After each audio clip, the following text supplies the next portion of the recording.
Got NFL Sunday Ticket through Verizon? In this quick guide, I will show you exactly how to activate it, link it to your account, and start watching every out-of-market NFL game live. If you're eligible, Verizon will send you an email or a notification in the My Verizon app. Open it, tap the link, and sign into your Verizon account to claim your NFL Sunday Ticket offer. Since NFL Sunday Ticket is delivered through YouTube and YouTube TV, you'll need a Google account. Sign in with your Google account when prompted. This will link your Verizon subscription to YouTube. On game day, open the YouTube app or YouTube TV, search for NFL Sunday Ticket, or go to the NFL section. You'll see all available out-of-market games ready to stream.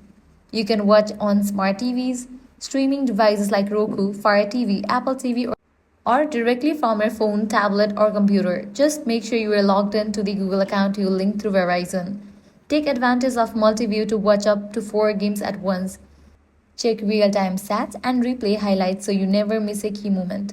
And that's how to use NFL Sunday Ticket from Verizon.